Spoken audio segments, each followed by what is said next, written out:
¿Qué pensarías si te dijera que todo lo que crees saber sobre el amanecer de la civilización podría estar completamente equivocado? Imagínalo, un tiempo tan remoto que las pirámides de Egipto estarían en un futuro inimaginablemente lejano. Stonehenge ni siquiera existiría como idea. Y la agricultura, esa chispa que creemos encendió nuestras primeras ciudades, apenas comenzaba a susurrarse entre pequeños grupos de humanos. Sí, lo sé. Suena a argumento de película de ciencia ficción, ¿verdad? Pero no. Esto es tan real como las piedras que lo componen. Estamos hablando de un lugar que desafía nuestra comprensión del pasado, un enigma de piedra, enterrado durante milenios en el sureste de Turquía, no muy lejos de la frontera con Siria, un lugar llamado Göbekli Tepe. Su nombre se traduce como colina panzuda o colina con ombligo. Y vaya que tiene un ombligo profundo en la historia de la humanidad, porque esto no es un simple conjunto de ruinas antiguas. No, esto es algo mucho más trascendental.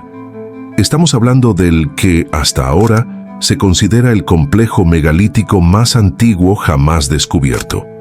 Piensa en esto. Fue levantado hace unos 12.000 años. Sí, lo escuchaste bien, 12.000. Eso es 6 milenios antes que Stonehenge. ¿Puedes siquiera empezar a procesar esa escala de tiempo? Por siglos, la historia oficial nos ha contado algo muy claro. Nuestros ancestros primero aprendieron a cultivar la tierra. Luego se asentaron. Y solo entonces, con tiempo y recursos, empezaron a construir templos y desarrollar sociedades complejas. Tiene sentido, ¿no? Una progresión lógica, una historia ordenada. Bueno, Göbekli Tepe llega y patea esa mesa con fuerza. Hace volar todas nuestras ideas preconcebidas, porque este santuario, o lo que sea que fuera exactamente, y ya llegaremos a eso, fue construido por cazadores-recolectores. Sí, lo escuchaste bien. Personas que, supuestamente, estaban demasiado ocupadas persiguiendo mamuts y recolectando bayas como para dedicarse a proyectos arquitectónicos de esta magnitud. Entonces, ¿cómo es posible? ¿Qué los impulsó a tallar y erigir estos masivos pilares de piedra? Algunos de hasta 20 toneladas y más de 5 metros de altura, en la cima de una montaña rocosa, lejos de fuentes de agua conocidas y sin evidencia clara de agricultura local en ese momento. Es una pregunta que ha dejado a los arqueólogos rascándose la cabeza y reescribiendo libros de historia desde su redescubrimiento. Y aquí entra una figura clave, el arqueólogo alemán Klaus Schmidt.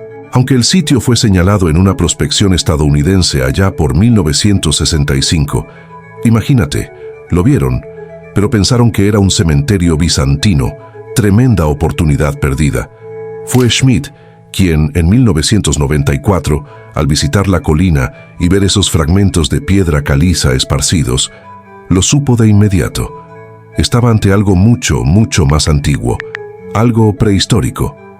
Él lo describió como el primer templo del mundo, un santuario, erigido por grupos de nómadas. Un templo antes que la ciudad, la fe antes que el pan.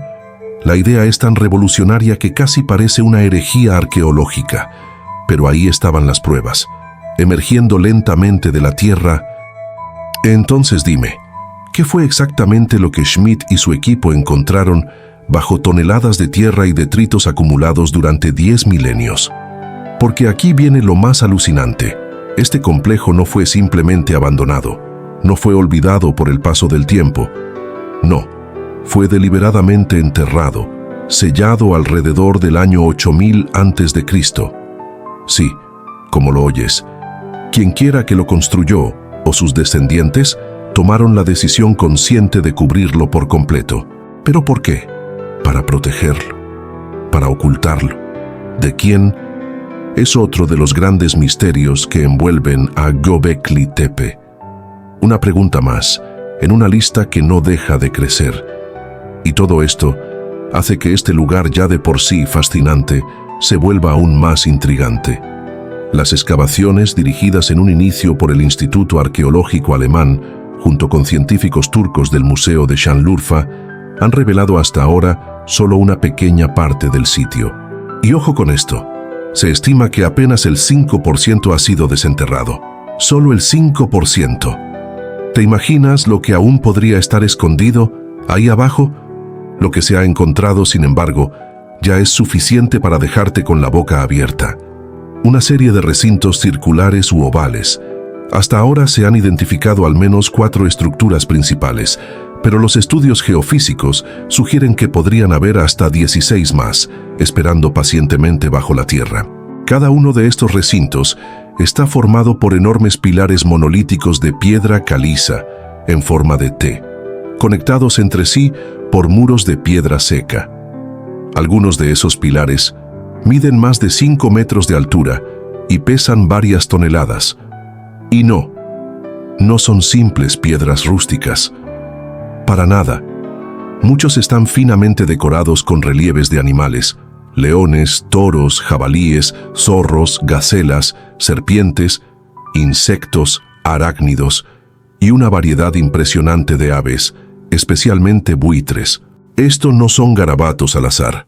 Son auténticas obras de arte, figurativas, detalladas, simbólicas. Nos hablan de un mundo interno, espiritual, profundamente rico. Ahora piensa en el esfuerzo. Extraer esas moles de piedra de canteras cercanas, tallarlas con herramientas de sílex, porque no había metales, esto es el neolítico precerámico, transportarlas a veces cientos de metros y luego erigirlas con una precisión que impresiona incluso hoy. Esto no lo hace un grupito de amigos en su tiempo libre. Esto requiere planificación, organización, una visión compartida, una estructura social que, sinceramente, no creíamos posible para grupos de cazadores-recolectores. ¿Cuánta gente se necesitó? Algunos arqueólogos estiman cientos de personas, trabajando durante semanas, tal vez meses. ¿Y quién los alimentaba? ¿Quién los dirigía? ¿Quién sostenía todo eso? La iconografía también es un rompecabezas. Los buitres, por ejemplo, aparecen con frecuencia. ¿Podría estar relacionado con rituales funerarios? En algunas culturas antiguas se practicaba la excarnación, dejar los cuerpos a la intemperie para que las aves de rapiña los limpiaran antes del entierro. Y en Göbekli Tepe hay pistas inquietantes. Se han encontrado algunas figuras humanoides, una mujer desnuda en cuclillas, que Schmidt relacionó con las Venus aqueillante del norte de África, y al menos un cuerpo decapitado, rodeado por buitres esculpidos. Incluso hay representaciones de manos humanas, con un gesto que parece una oración. Y esos pilares en forma de T, muchos creen que representan seres humanos estilizados, quizás ancestros, o incluso deidades. Ahora imagina esto. Estás ahí, en medio de uno de esos círculos, rodeado por estas figuras silenciosas, enigmáticas, bajo la luz de la luna o del sol naciente. Entonces, la pregunta del millón sigue en pie. ¿Para qué construyeron Göbekli Tepe? Klaus Schmidt, el excavador original, estaba convencido. Primero llegó el templo, después la ciudad. Su hipótesis era clara y revolucionaria. Este lugar habría funcionado como un centro ritual, una especie de catedral en la colina, un sitio sagrado al que acudían distintos grupos de cazadores-recolectores de la región para celebrar ceremonias, compartir festines y quizás forjar alianzas. Y aquí viene el giro interesante. La necesidad de organizar estos encuentros masivos, proveer comida, coordinar esfuerzos, mover recursos, pudo haber sido el catalizador que empujó a estas sociedades hacia una mayor complejidad, hacia la experimentación con el cultivo de cereales silvestres. De hecho, el trigo einkorn domesticado, uno de los primeros de la historia, tiene su origen genético muy cerca de aquí, en el monte Karakada. Todo esto podría haber desembocado en algo que cambió el rumbo de la humanidad: la sedentarización, la agricultura a gran escala, y con ellas, las primeras civilizaciones. Es una idea que invierte la lógica tradicional. La religión, o mejor dicho, la necesidad de un propósito común trascendente, como el motor de cambio económico y social, una auténtica revolución. en nuestra comprensión de la revolución neolítica. Pero claro, como en toda buena historia científica, no todos están de acuerdo. Y eso es lo maravilloso, ¿no? El debate enriquece. Otros arqueólogos, como el profesor E.B. Banning, de la Universidad de Toronto, han planteado interpretaciones distintas. En 2011, Banning propuso una idea provocadora. Tal vez estos recintos no eran templos, no en el sentido estricto, sino más bien grandes casas comunales, lugares de convivencia que también incluían ciertos elementos ceremoniales. Según él, la evidencia de una población estable o de agricultura en los alrededores no es concluyente para la época en que se construyeron, y ahí seguimos, con el debate abierto. Excavación tras excavación. ¿Arrojarán más luz o simplemente más preguntas? Porque eso, al final del día, es lo que hace tan apasionante a la arqueología. Ahora bien, pensemos un momento en la economía de estos constructores. Si eran principalmente cazadores-recolectores, ¿cómo sostuvieron un proyecto de semejante envergadura? Schmidt especuló que Göbekli Tepe pudo haber sido clave en la transición social, un nodo de organización para explotar de forma más eficiente los productos vegetales silvestres. Tal vez ya comenzaban a cultivar cereales deliberadamente, aunque fuera en pequeña escala, para asegurar alimento durante estas grandes reuniones. Sea como sea, la construcción de este complejo implicó una organización social compleja, algo que hasta ahora no se asociaba con sociedades pre-neolíticas. ¿Existía una élite religiosa que supervisaba la obra? ¿Una especie de casta sacerdotal, la más antigua conocida? El arqueólogo Ofer Ben-Yosef de Harvard fue aún más lejos. Dijo que no le sorprendería si se demostrara que hubo mano de obra esclava. Sí, lo sé, suena duro, pero no sería la primera vez que un monumento imponente tiene un lado oscuro detrás de su construcción. Lo que sí parece claro es esto. Göbekli Tepe fue un punto de encuentro, un foco de actividad humana intensa durante al menos 1500 años. Desde aproximadamente el 9600 hasta el 8200 a.C. Y luego, como ya dijimos, fue enterrado, deliberadamente, meticulosamente. Cientos y cientos de metros cúbicos de tierra fueron acarreados para cubrirlo por completo. ¿Por qué? ¿Un cambio radical en las creencias? ¿Una catástrofe natural o social? ¿Una migración forzada? ¿O tal vez fue una forma de retirarlo ritualmente una vez cumplido su propósito? Una especie de acto sagrado para preservarlo para la posteridad. Sea cual sea la razón, ese último gesto, el de enterrarlo, añade una capa más de misterio a un lugar que ya de por sí parece sacado de un sueño ancestral.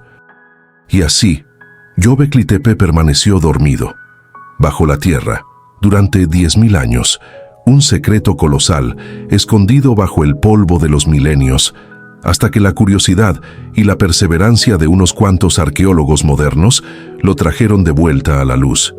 En 2018 fue declarado Patrimonio de la Humanidad por la UNESCO, un reconocimiento a su valor universal, pero también un recordatorio. La historia de Göbekli Tepe no ha terminado, ni mucho menos. Como dijimos antes, solo hemos rascado la superficie. Se estima que las excavaciones podrían continuar durante otros 50 años o más, y la pregunta inevitable es, ¿qué otros secretos se ocultan bajo esas capas de tiempo? Más recintos, pruebas de asentamientos, respuestas definitivas a por qué fue construido y por qué fue enterrado. Es como tener en las manos el primer capítulo de un libro fascinante y saber que aún quedan muchos por leer. Pero lo más poderoso de Göbekli Tepe no es solo lo que revela, sino lo que nos obliga a repensar. Nos muestra que nuestros antepasados, los cazadores, recolectores, no eran simplemente grupos errantes sobreviviendo al día a día. No, eran capaces de planificación a largo plazo, de organización social compleja y de una expresión simbólica profunda y sofisticada. Tenían creencias, tenían propósito y tenían la capacidad de unirse para crear algo monumental, algo que trascendiera lo cotidiano, algo que durara milenios. ¿Y si fue la religión esa necesidad de un sentido compartido, lo que encendió la chispa de la civilización, incluso antes de que la agricultura echara raíces profundas. Göbekli Tepe parece gritar que sí. Es un testimonio de la innovación humana, de la cooperación y de la eterna búsqueda de significado. Este lugar nos recuerda algo esencial. La historia no es una línea recta, no es predecible, es un laberinto, un camino lleno de sorpresas, de giros inesperados que nos obligan a cuestionarlo todo. Y entonces surge la gran pregunta: ¿qué otras Göbekli Tepes estarán esperando ahí fuera, ocultas bajo la arena del desierto o en medio de la selva? ¿Listas para reescribir lo que creemos saber sobre nosotros mismos? Una pregunta que nos llena de humildad, pero también de una emoción casi infantil por descubrir, porque al final, entender nuestro pasado es una forma de entendernos a nosotros mismos. Así que la próxima vez que pienses en los orígenes de la civilización, no empieces con las pirámides ni con Mesopotamia.